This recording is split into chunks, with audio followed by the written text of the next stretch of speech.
Bonjour, French one. Today's lesson is all about something that's called adjective agreement. So in our last video, we talked about the words for various adjectives in French, adjectives being describing words.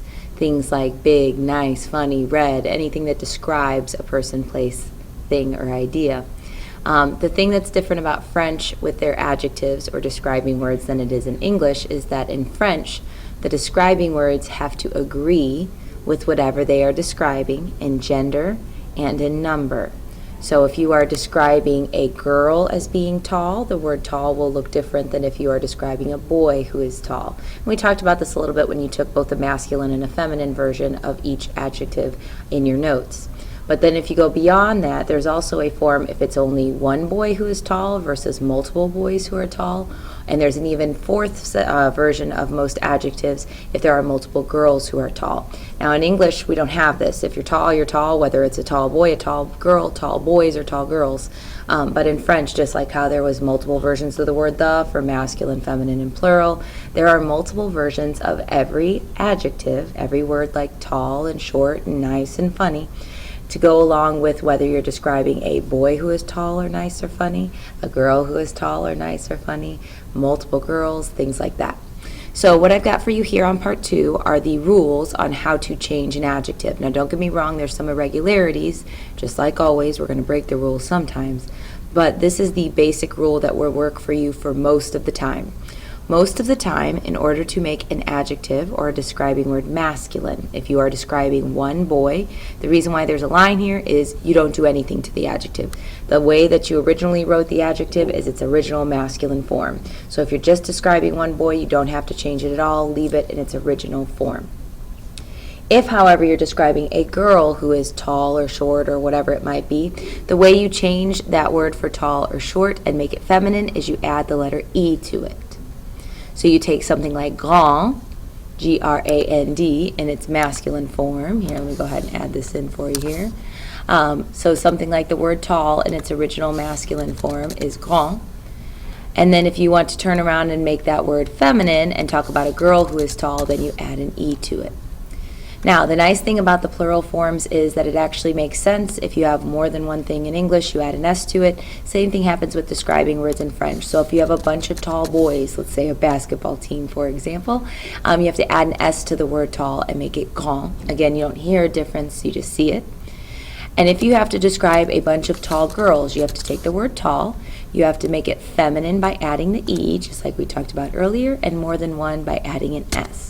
So I gave you a quick example there of the word tall and the way the word tall can look different based on whether you're describing a tall boy, a tall girl, multiple tall boys, or multiple tall girls. So that's the basic rule, but of course there's lots of exceptions. Alrighty, so that's where this comes in, all of the exceptions. The first thing I want to point out is the exception with the words that already end in the letter that you're about to add. So I want to give you the example of un garçon gros, which always makes people laugh because it's a fat boy, okay? With the word gros, with the word fat, it's naturally spelled with an S in it at the end. So if you were going to make it some fat boys, because of the rule, you would want to add an S to it, right? We said if you had something that was masculine and plural, like boys, that you added an S to show it's already masculine, and you just add the S to make it plural. If the S is already there, you don't double it. Same thing happens with the letter E. So take a look here at a skinny or a thin boy, okay? With the word thin, with boy, it's in its natural masculine state. But if you wanted to turn around and describe a girl that is thin, normally you would take the word thin and you would say, okay, I'm describing a girl that's feminine, so I have to add an E. But folks, notice the E is already there. The word is naturally spelled with an E there. So you don't double the last letter and add another E, you just leave it the same. So it's possible that an adjective doesn't change at all if it already has the letter that you would add at the end of it. You don't double it. So keep that in mind. It's not a bad rule. It actually makes things a little bit easier. The next section of words, though, are highly irregular ones. meaning that they don't follow that simple pattern of adding an E to make it feminine and an S to make it plural. So over here on the left-hand side, all the way down, are my masculine forms of these words, and over here on the right-hand side are the feminine. And the reason why I have to show these specific words to you is because, again, the feminine form doesn't change just by adding an E to it. So this is a little bit different. You just have to start working on memorizing these. It's going to seem like a lot of exceptions at first, but the more we practice, it'll start to sink in. So the first one I'm showing you is actually one that a lot of these follow, are an irregularity that they all have in common, and that is that instead of just adding an E to the end, they actually double the last letter before they add the E. So even though it is irregular, if you keep this little kind of fake rule in mind, you can kind of keep stuff straight. So first one is the word mignon, which I don't think we talked about on your notes. It is the word for cute, so you might want to jot that down.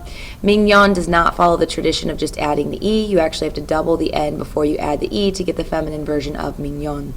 The word for nice, which is gentil in French, follows that same pattern. Here's your masculine form for a boy who is nice, but notice how with the feminine form it doesn't just add the E, it doubles that L and then adds the E.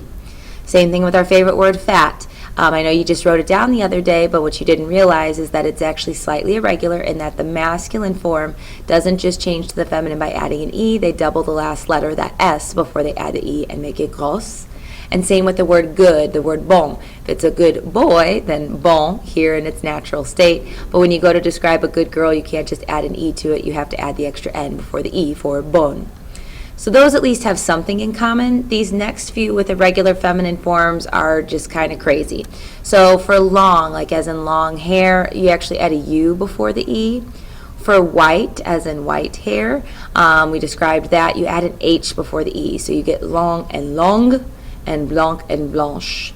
Again, crazy irregular. You may not remember it 100% of the time, just making you aware of it and kind of the habit you'll need to get in for the next few class periods is anytime you're working on this in class, you'll want to have your notes out. And if you see one of these words or if you're not sure if it's irregular, check this list and it'll jog your memory on those irregularities, and the more times you practice it, the easier it'll be for you to remember. Now these next two actually have something in common. Sportif and créatif both end in the letters IF in their masculine form, and to go to the feminine form, instead of again just adding an E, they actually change it to a VE ending. So both sportive and créative. So even though they are irregular, they have something in common. Both those IFs are IVEs in the feminine form. And same thing here. Those EUX endings on sérieux for serious, généreux for generous, and paresseux for lazy all change to an EUSE, and so it's a little bit different again in that feminine form for sérieuse for a girl, généreuse for a girl, and paresseuse for a girl. Again, you took notes on all of these last class and you saw that there was a weird masculine and feminine form, but now that I've taught you the rule, I can teach you that, okay, these don't actually follow that rule, and that's why they look a little bit different than the rest of them. So the only other thing I need to point out to you is where adjectives go in a sentence, because in the English language, we tend to put the adjectives before whatever we're describing. We say tall girl, or new car, or blue chair. And we put the tall and the new and the blue in front of the item or person that we're describing. In French, the words actually typically come after. Now, you're not going to have to write a whole lot of sentences off the top of your head and remember this, but I don't want it to catch you off guard. So, for example, if you want to say, I'm a nice girl, notice that in French the order goes, Je suis une fille gentille, which literally says, I am a girl nice. Notice, though, that the word nice agrees with girl and it's in its feminine form. It's just in a different place. So be aware of that and try to start remembering it, but don't freak out if you forget it sometimes. That's something that's normal in the beginning when you're just learning French 1 stuff, and it's not something that'll be emphasized on your test when you eventually get to it on this section. There is, of course, an exception to this rule, and again, I hesitate to throw this at you, but I figure I'll give you all the information up front, and then we'll just work on remembering it all. There are a certain set of describing words where the word actually comes before, which makes it normal as far as the English order goes. And those are anything having to do with beauty, so we learned how to say beautiful, age, like old and new and young and elderly, Goodness, literally the words for good and bad, and then size. Size would be things like tall and short and things like that. If you wanted to say something like I am a short girl, it actually goes in the normal, typical English order. Je suis une petite fille. I am a short girl. But those are the only ones that do that. Anything having to do with beauty, age, goodness, and size. You're still a boy smart if you're a smart boy in French. You're still a girl athletic if you're an athletic girl. The word will always come after. So kind of a tricky situation. It won't come up a lot, but I wanted to give you the full story right off the bat. All right, without further ado, let's practice this idea real quick. What I wanted to do is go through and give you some of these examples. Now, I'm going to do 2 or 3 of them with you, and then I'm going to ask you to pause the video and try doing a few on your own just to see how it's going. But let's go ahead and try a couple together. So if you wanted to use the word grand, the word tall, to describe Julie, when you go to do this, first of all, we will always give you the adjectives in their original masculine form. So if you are just describing one boy, it's very possible that you just write down the word in parentheses in its original form and don't change it. But if you are describing a girl like Julie, you have to take the word grand and you have to make it feminine by adding the letter E. So Julie est grand is Julie is tall. Alrighty, here we're talking about Luc and Pierre being short. So I take my original masculine form of short, and I realize that because I'm describing 2 boys who are short, I have to take that original masculine form and make it plural by adding an S. Luc et Pierre sont petits.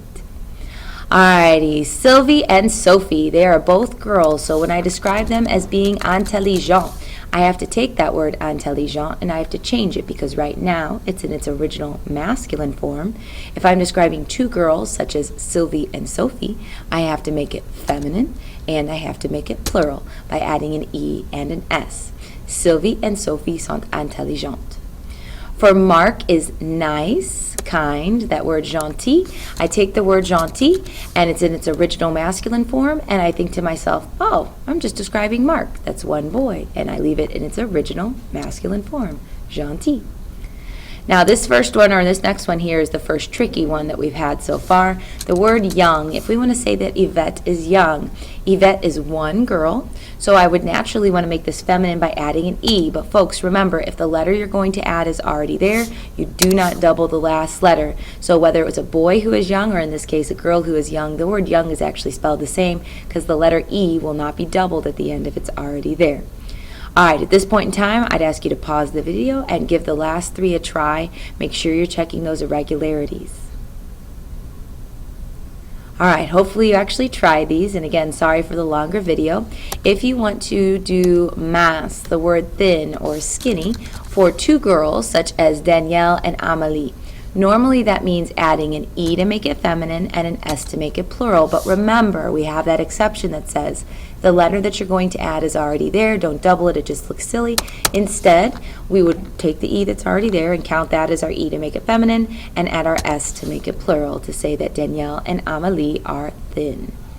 For Monique is athletic. You are going to want to follow the rule and you're going to want to add the letter E. And if you do that, I understand that you know the rule really well, but remember, sportif is on our irregularities list. To make the word sportif feminine, you actually have to change the ending completely to that VE ending. Monique est sportive is how you would say that Monique is athletic. And then finally, just to give you another strange example here, if Aurélie and Anne are some fat girls, everybody likes to laugh at that, you have to take the word fat and you have to make it feminine and plural. Now, normally making something feminine means adding an E, but remember, gros is on our irregular list. So that means that the feminine form actually has the S doubled before the E, so there's our feminine form, which by the way is the same form that you wrote down on your notes for last class. But then you have to take that feminine form and you have to make it plural. And remember, the way we do that is by adding an S. Aurélie et Anne sont grosses. Aurélie and Anne are fat in that feminine plural form. Alrighty, folks, I think I might have blown your mind. Keep in mind that this is a pretty complicated topic. We will practice this a lot in class. Do make sure you bring your notes with you.